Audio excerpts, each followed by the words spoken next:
sellers will try and get into the market like this. So what they'll do is they'll place a trade here with stops above there, and then what ultimately happens is we get a bit of a push down, as you can see. So a little push down, then more sellers get in early, and then very quickly it blows.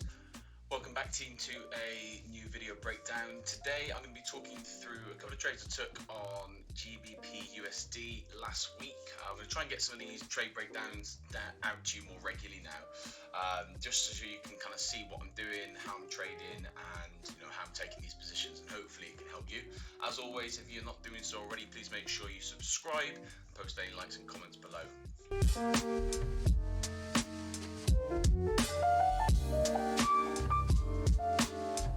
So we took a couple of trades here. We took a short here, as you can see, a little bit late in the day, and then we took a long after New York opened. What I'm going to do, I'm going to talk you through kind of how I set these up before I've taken them, and where maybe the ideal entry is, what we maybe could have done differently, and how ultimately we got into these positions. Okay, so I'm just going to get rid of these. I'm just going to hide these for now,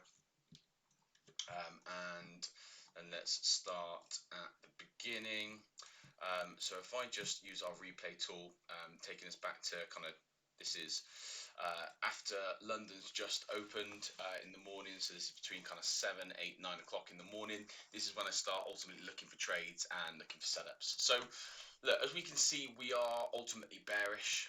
We've been pretty bearish since Thursday afternoon, and we're bearish because we are rejecting. So we've taken out these liquidity points here, so I'll just draw these in. I kind of delete them as we go, and we've taken out this liquidity here. We've rejected well, and it's kind of a major liquidity area. So ultimately we're looking for this just to kind of keep continuing down. We've taken out all of the buy side liquidity, so now we're looking just take this down to some of this sell side liquidity, but that's gone now, so that's why that line was deleted. And let's look what we're looking at. So ultimately, my bias now is bearish. We're rejecting a daily level. You see there in the top right-hand corner, there's a D red line. That's a daily level. So that's either a previous daily high or a major daily level that we're looking for. So now, ultimately, we're looking for some major kind of sell side liquidity down here to be taken before we look at buying again. Okay. So what I'm looking for is areas where we're likely to reject from. So we've got here a liquidity zone here. We've drawn in this supply zone. What I'm looking for price to do is to come up ideally into this supply zone and give us some sort of structure, and then ultimately sell down to here. So what I'll do when I take these trades, or I'm looking for these trades, is I'll just set an alert on this liquidity level here. So this is our liquidity. Oh shit. We'll set an alert on this zone here. Set the alert to right. So I can't set an alert at the moment because I'm in replay mode.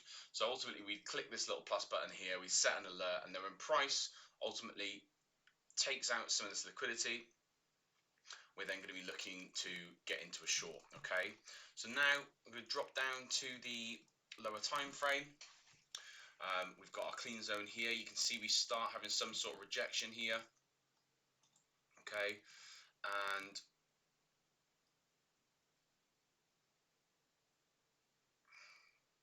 ultimately we didn't get any kind of clean setup. So what I would have liked to see here is something like this, and then obviously a rejection down, which we didn't really get. And this is why ultimately I ended up getting into the trade a little bit later. So if I just put my short position back on, I knew that after we cleared this liquidity, we're going to be looking to go short. Now, this was a slightly riskier entry ultimately, but I was pretty confident on my bias. We had taken out that zone. What you could have done, if you wanted to be a little bit more risky, is that as soon as the liquidity was taken, we had this sort of rejection, you could have taken a trade like that. You got a very similar result, but ultimately I like to wait for a little bit of confirmation. So what I ultimately did here is I waited for these levels to start breaking.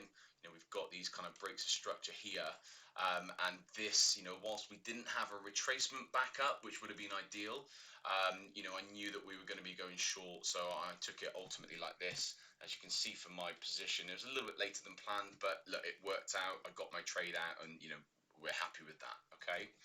And once this trade has been taken, okay, what I'm looking for now is I'm looking for some kind of indication that we're going to go long. Okay. Now we started to reject, so we've got another daily level here, which if I zoom out, this is the previous day's low. We've got another daily level here, which has been rejected, okay? And we've got some good structure there, but we haven't really got the pattern that we needed. Now, I think I did take a loss on that. We've got here to here.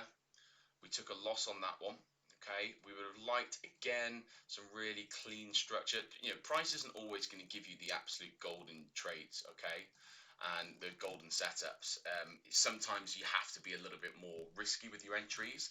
If we'd had that and then a really nice retracement into there, then great. But it was kind of a slow movement out. And this again was a riskier entry. It was worth taking. It was a 7R position, but ultimately it did lose. And we're still waiting for further price action. Now, one of the things that's always worth keeping an eye on is the initial opening supply or demand zone that's created. These are often traps. What happens is New York will open, we'll have a push down, and this creates a zone where traders think that price is going to ultimately return to, and then break down, and potentially take out some of these lows down here. It's a really common thing. Make sure you go back and test it. If I go back and look at just some previous days price action, so that's our trap zone there. You can see the opening demand zone that was created was invalidated. We then go back to here, the opening demand zone that was created was invalidated. I'm not going to go back and do too many, but you can see it happens almost every day.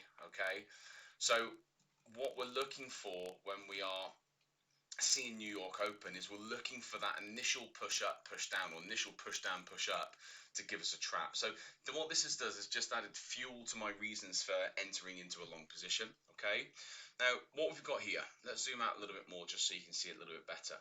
We've got another supply zone here, demand zone here that's not been taken. We've got lots of different, I've only marked on one, but we've got lots of liquidity points there that we can look at being swept. Okay, these add fuel to our trades. We've got lots of liquidity points here. Price comes down, takes out every single one of them, as you can see, and then hits into this remaining supply zone.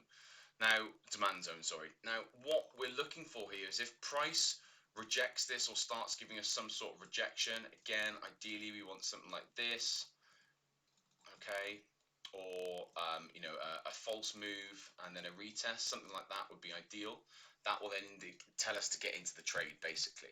So what happens is we get a little push away, and then you can see here I've marked it on already. You've got a tiny little manipulation there. Okay, it is literally, you can barely see it on this chart. It was clearer on my broker than it was on TradingView.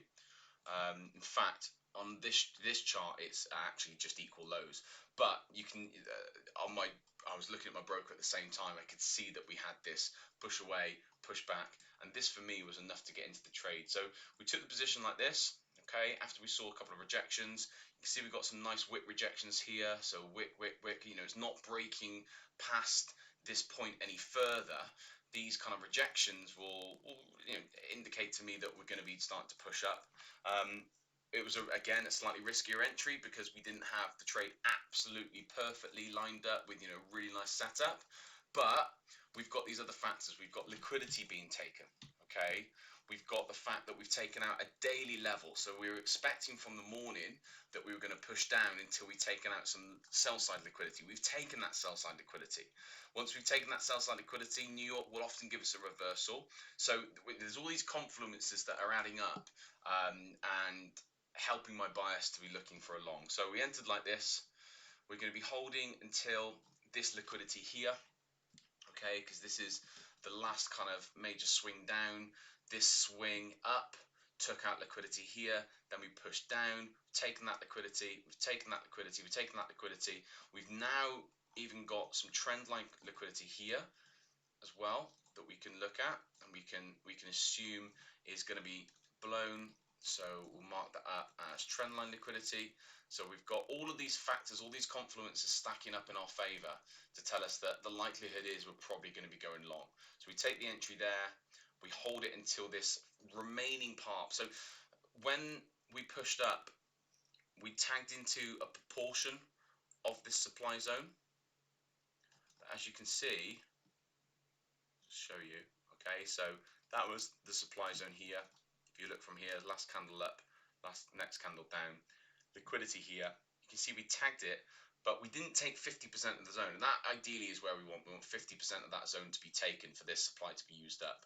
So what I can do now is I can just raise this up, and on a lower time frame, we've probably got a tighter, there you go, see we've got this that is literally the last 1 minute candle up before the push down. So there's still orders sat in this area that we can assume price is going to move up to, okay?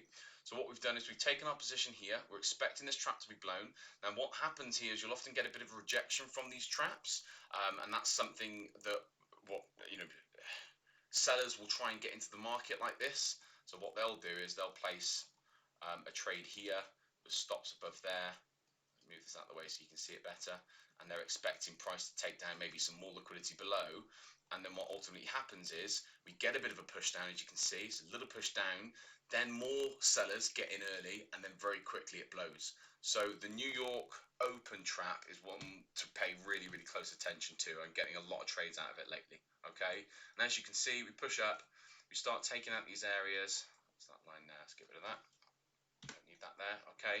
Start taking these areas, and we've got a really, really good end of week play into that supply zone. So that was an easy 10R trade, just in and out the marketplace. All in all, we took about 12% out of the marketplace on Friday, which is a fantastic result. We're really, really happy with that.